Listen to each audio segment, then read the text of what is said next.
so we start the same way, Tadasana. Inhale, the arms rise for Urdhva.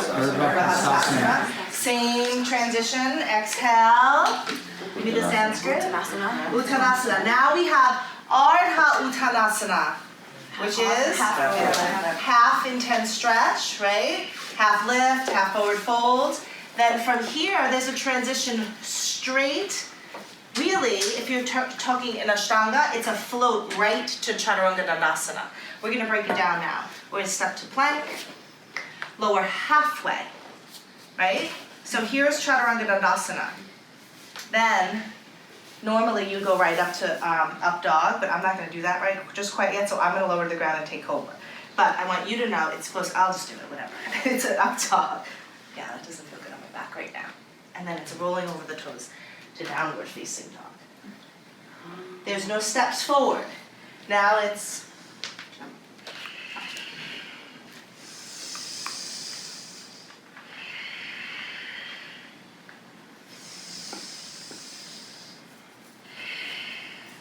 That's it. That's A. There's no right side, there's no left side. That's A. Okay? You could do it. Inhale. Exhale. Inhale.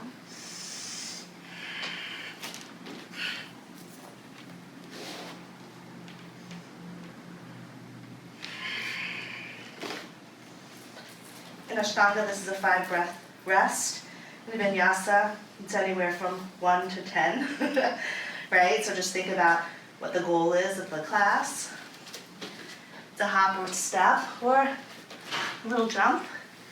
Inhale to a flat back. Exhale, fold. Inhale to rise. Exhale, seal it off. What's the difference between up dog and cobra? Your legs don't touch. Legs don't touch. What else doesn't touch? More attention on the back. The feet. The only thing that's touching are hands and toes. Right. Up dog. Only thing on the mat, hands, top of the person.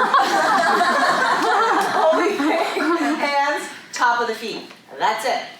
So if that's too much, we're not going to do it, right? Because it can be super aggressive on the back because it's a much deeper back bend than cobra.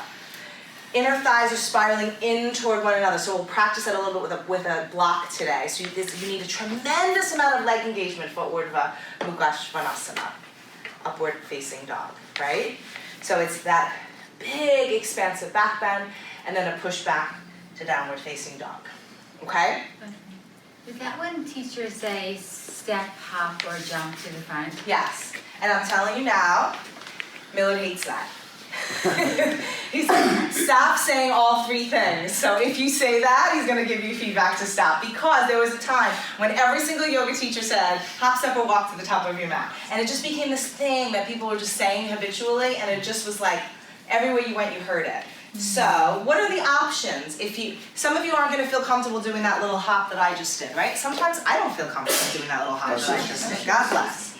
So what are my options to get to down dog? To get to forward fold from down dog. Would you say I can step. What else can I do? Float. I can float, which I really don't have in my practice. Does anybody have floating in their practice? The only person that I've really, really seen do like a true Ashtanga float is Dave. You guys know Dave? I knew you were going to say that. I knew you were going to say that. Yeah, he's like the only person that practices here that maybe Maria Newman, if you know Maria, she's the tall girl who handstands all over the place. Maybe, but she doesn't even really do the float as much. She does a lot of inversions. So basically what that means is you're coming from here and you're floating, the legs are piked, you're basically in a handstand. Pretend my legs are straight, and I come straight to Ardha Uttanasana. It's like a flying, and then has anybody seen anybody do this? Is that what we did with Millard last? No. He kind of did like some like but half, something like half that, float right? today. We were doing this like jump to the side of your hands. You were doing a half float, yeah. And he Yeah. just, That's more of a To the side of your hands? yeah. Well, in One- landing in one- goddess. one of the outside of your hands. To the outside. Yeah, that's not it. That's just maybe working on core strength to float a little bit, right? But if we're talking like how the half lift is in Ashtanga, it's from down dog straight to flat back. So your legs go up straight, and then they land very softly down on the But ground. didn't we do that when we were like kicking our legs up? Kim, it's so hard to do. There's no way you guys did it. So It's like, no, I'm serious. Miller doesn't even have it in his practice. You mean when Like- we did the heated class last month? Yeah, when We it were was kinda like like there's 90 of us in one jumping room. up, like, and so like we were propping to do a handstand. Yeah, no, that's not. Right, And like but weren't we like, jumping forward? no, that's not what I mean. I'll show you a video of what I mean. It'll be easier, right? I'll show you a video of what I mean. When you do the leg, Oh, you double had to leg show us a lift video and of something headstand. else I think today you too. could do it. That's tomorrow. Is it like the double leg lift and Yeah. headstand? Cause that like Yes. when you do a double leg lift and headstand, when you bring yourself up, that, but. In your arms handstand? up, Yeah. Headstand. No, it's really like, if you could imagine coming from down dog, straight into a handstand, and then lowering the legs down very, very softly and slowly, straight into flat back. Yeah. It's like a pike. It's a pike, it's exactly what it is. So We don't you teach still it here. can? Why don't we teach it here? Because nobody can really do it. Unless you're doing Ashtanga and that's your practice where like you have to, you can't move on in Ashtanga until you get that, right? Traditionally.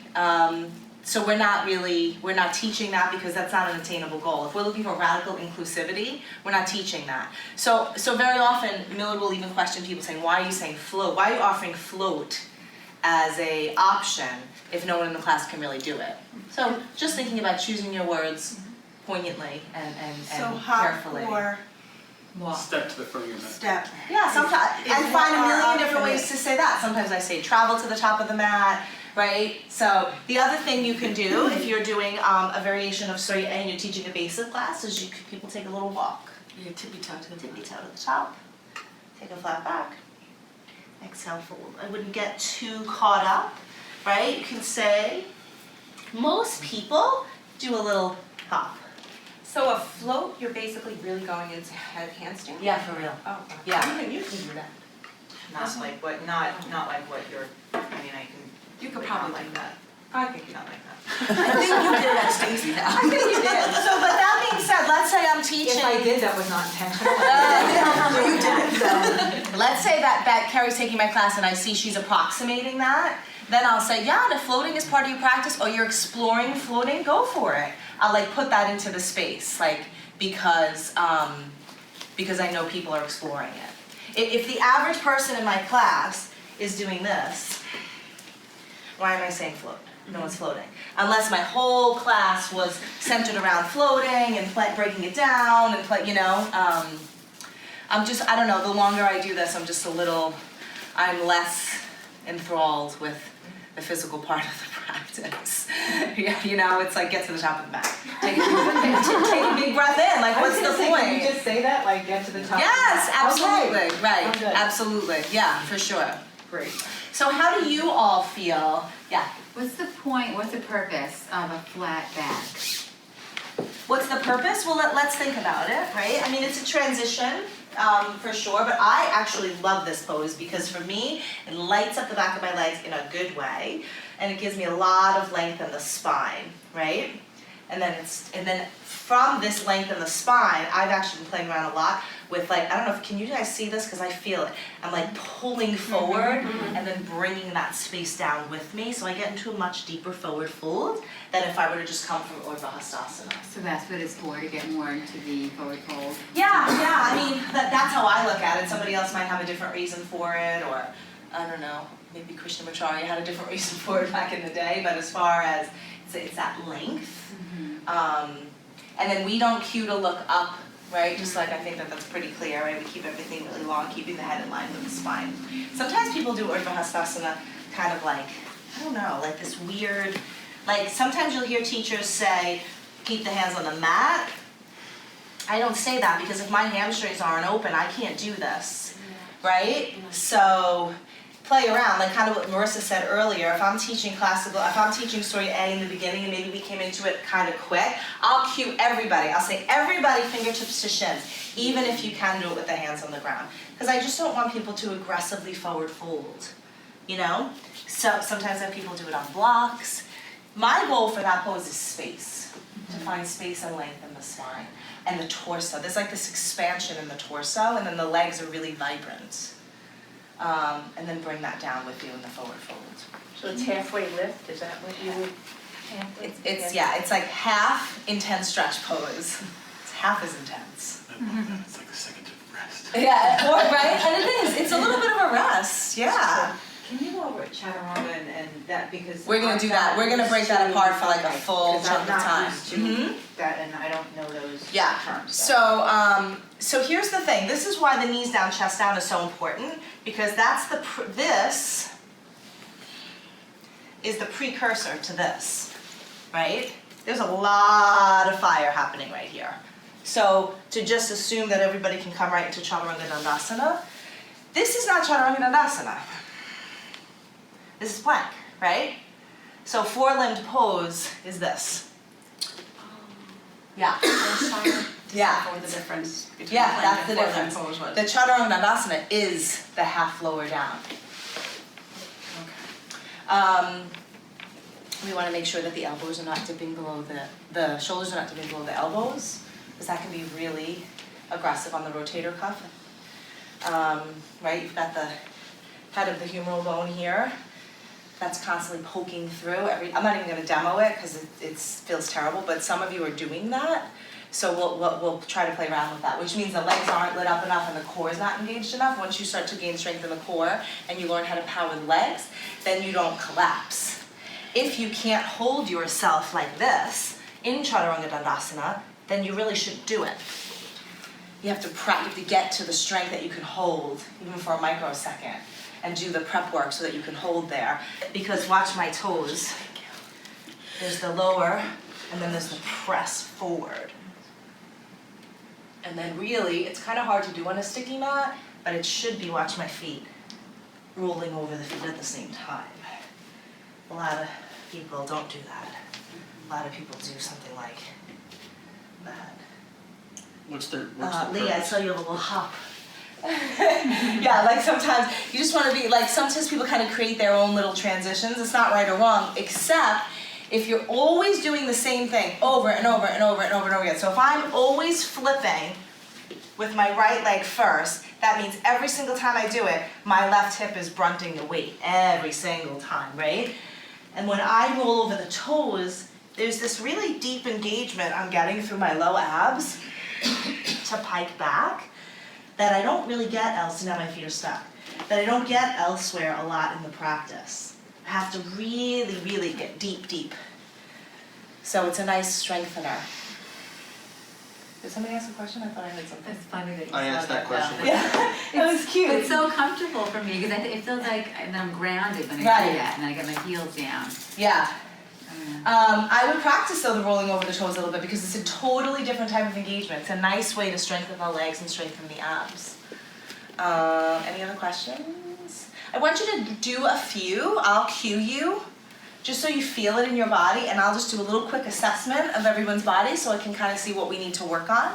Because I think it's important for you to know structurally what it feels like in your body and what you want to work on so that when you're cueing it, you can cue it from an informed place.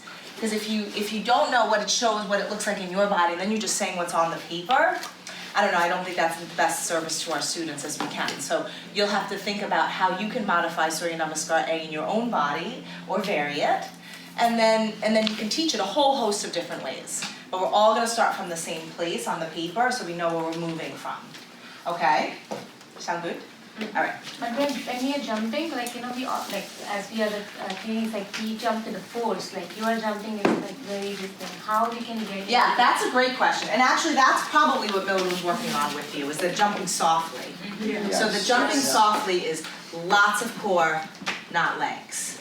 So if I'm jumping with the legs, I sound something like that, right? If I'm jumping with the core and the legs, I'm not going to deny that the legs aren't. I'm also traveling on exhale or emptiness. So there's that. So ideally you exhale in down dog, right? And then you're floating on the exhalation retention. So you're floating on empty with a little Uddiyana Bandha, right? A little upward flying lock in the belly. Okay? Okay, let's practice.